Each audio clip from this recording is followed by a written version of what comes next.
আসসালামু আলাইকুম প্রিয় দর্শক, সবাই কেমন আছেন? প্রতিদিনের মতো চলে আসলাম এই মুহূর্তের আজকের সবচেয়ে গুরুত্বপূর্ণ আবহাওয়ার খবর নিয়ে। আগামীকাল 29শে মে 2025 রোজ বৃহস্পতিবার। আর মাত্র কয়েক ঘন্টা এরপরেই তীব্র বেগে উপকূলে আঘাত হানতে চলেছে অতি প্রবল শক্তিশালী নিম্নচাপ। লন্ডভন্ড হতে পারে খুলনা, বরিশাল ও চট্টগ্রাম বিভাগের উপকূলীয় অঞ্চল। সমুদ্র বন্দরে জারি হতে পারে 5 থেকে 6 নম্বর বিপদ সংকেত। এদিকে পরবর্তী 72 ঘন্টায় দেশের 8 বিভাগের 64 জেলাতেই একটানা ভারী থেকে অতি ভারী বর্ষণের দুঃসংবাদ আবহাওয়া অফিসের। ভারী বর্ষণের ফলে উত্তর পূর্বাঞ্চলের রংপুর, ময়মনসিংহ ও সিলেট বিভাগ সহ চট্টগ্রামের ফেনী ও কুমিল্লায় ভয়াবহ বন্যার আশঙ্কা। পাশাপাশি পাহাড়ি অঞ্চলের ভূমিধসের বিশেষ সতর্কতা আবহাওয়া অধিদপ্তরের। এদিকে দেশের মধ্যে প্রবেশ করতে শুরু করে দিয়েছে নিম্নচাপের মেঘমালা। আজ রাতেই বাংলাদেশের 8 বিভাগের 64 জেলা সহ ভারতের পশ্চিমবঙ্গের একাধিক জায়গার উপরে বৃষ্টিসহ বজ্রপাতের আশঙ্কা রয়েছে, এমনটাই জানাচ্ছে বাংলাদেশ ও কলকাতার আবহাওয়া অফিস।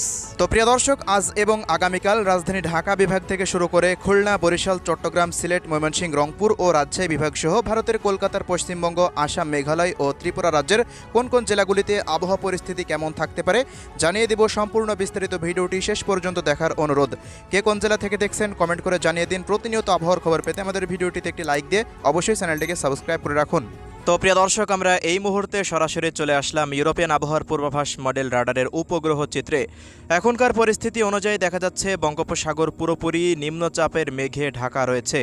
একটি সুস্পষ্ট নিম্নচাপ ইতিমধ্যে বঙ্গোপসাগরে আজ দুপুর 12টার দিকে তৈরি হয়ে গেছে। আজ রাত 12টার মধ্যে নিম্নচাপের অগ্রভাগের প্রভাব উপকূলীয় অঞ্চলগুলোতে পড়তে শুরু করে দিতে পারে। ইতিমধ্যেই বরিশাল, চট্টগ্রাম বিভাগের উপকূলীয় অঞ্চলে ভারী বৃষ্টিপাত সকালের পর থেকে হতে দেখা গেছে। এছাড়া আবহাওয়া অধিদপ্তর থেকে সমুদ্র বন্দরগুলোকে 3 নম্বর স্থানীয় সতর্ক সংকেত জারি করা হয়েছে। এই মুহূর্তে দেখা যাচ্ছে সিলেট বিভাগ থেকে শুরু করে ভারতের ত্রিপুরা রাজ্য হতে প্রত্যেকটা অঞ্চলের আকাশ পুরোপুরি নিম্নচাপের মেঘে ঢাকা রয়েছে। পরবর্তী সময়ে আরও ঘনঘটা হয়ে যাবে এই মেঘগুলো এবং ভারী বর্ষণ সিলেট বিভাগের দিকে শুরু হয়ে যাওয়ার সম্ভাবনা রয়েছে। আমরা যদি একটু রাডার থেকে ম্যাপটা জুম করে নিই তো দেখতে পাচ্ছেন এই মুহূর্তে যে এল লেখা রয়েছে এই স্থানেই নিম্নচাপের মেন সেন্টার পয়েন্ট রয়েছে।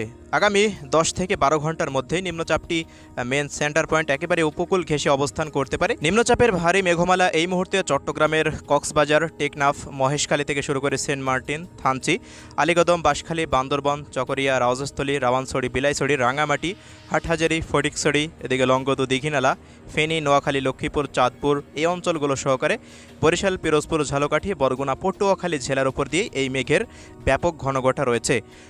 আজ রাতের মধ্যেই অতি ভারী বর্ষণ থাকতে পারে চট্টগ্রাম ও বরিশাল বিভাগের প্রত্যেকটা জেলার ওপর দিয়েই, এমনটাই পূর্বাভাসে জানাচ্ছেন আবহাওয়াবিদরা।